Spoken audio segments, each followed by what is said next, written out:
Hello,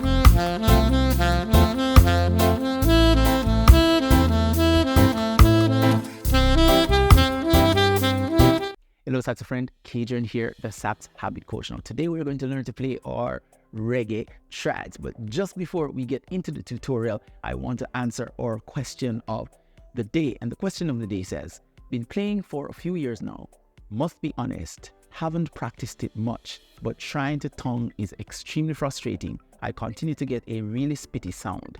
Tonguing failed.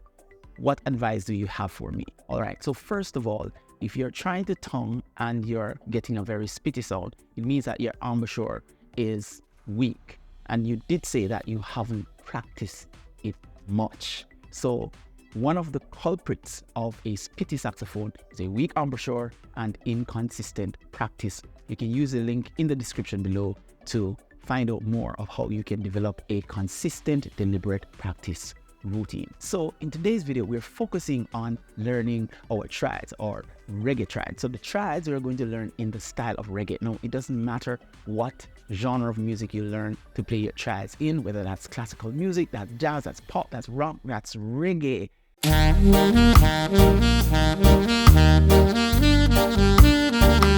They are the same. The technique is the same. So a trad is simply a 3-note pattern. In a major key like C major, it's your 1, your 3, and your 5. So C, E, and G. In G major, it's G, B, and D, and so on. For a minor key, what you do is lower the 3rd degree of any major trad, and you have a minor trad. So the C major trad, C, E, and G, you lower the 3rd degree, lower that E natural to an E flat, and you will get a C minor. Do you have questions as it relates to playing the saxophone as a beginner saxophone player? Oh yes, you do. Tons of them. And I've compiled over 550 of the most frequently asked saxophone questions into one resource for you so that you can navigate easily to find answers to your most pertinent, troublesome questions. You can download this powerful resource by using the link in the description below, the Ultimate FAQ Handbook for Saxophone Beginners. In the key of G, you would lower that B, natural B, to B flat, and you would get your G minor trad. In addition, every scale has a relative minor. So the relative minor of C major is A minor. For G major, it's E minor. For D major, it's B minor, and so on. Now you could learn your trads chromatically, but that would prove challenging for you as a beginner because you're moving from no sharps or flats to 7 sharps or 5 flat, depending on how you look at it. C sharp major or D flat major. And harmonically, they are the same. So what we're going to do is go around the circle of fifths. So we're going to move from C to G to D to A to E to B and so forth. But we're not going to cycle only through the major keys. We're going to approach the major keys through the minors as well. So we're going to start with C major, C, E, and G, and we're going to use triplets to play these trads because triplets are great for developing your improvisational skills. And what we're going to do is go to the minor of the major key that we're going to go to next. So normally you would go C and G on the circle of fifths, but what we're going to do is go to C major, then we're going to go to the minor of G major, which is E minor, but we're going to play in descending order for the minors and ascending order for the majors.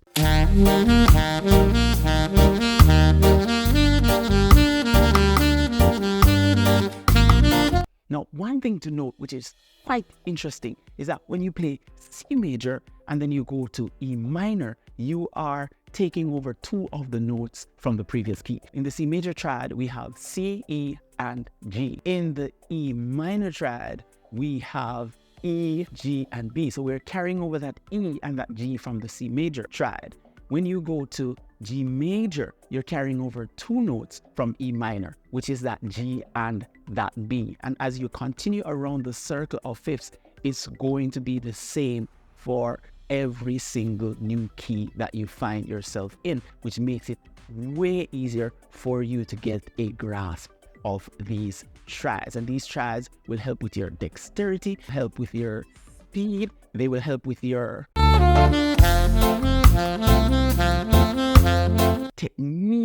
they will help with your improvisational skills, because it's on triads that we build our chords.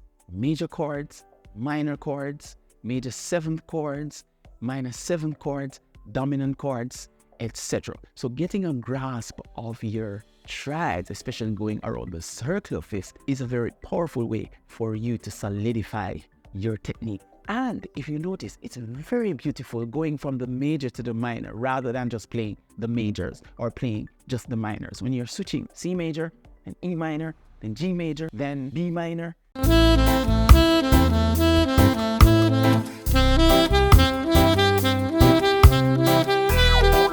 then D major, and so on. It's really beautiful. It's really pretty. And by the way, you can find the sheet music and the backing tracks, whether you play soprano, alto, tenor, or the baritone sax. You can find the sheet music at the link in the description below and the backing tracks to match your particular saxophone.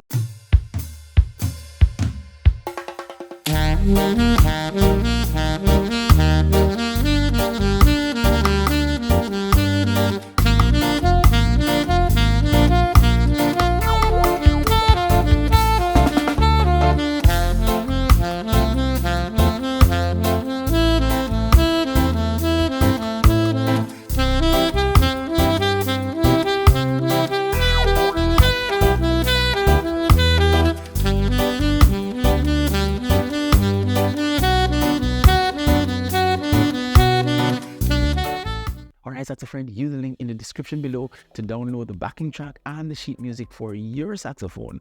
And you can use these exercises to warm up when you're just getting started each day on your saxophone, to build speed, your finger dexterity, and to add to your improvisational skill. And as always, sax a friend, push, play until something happens. Peace.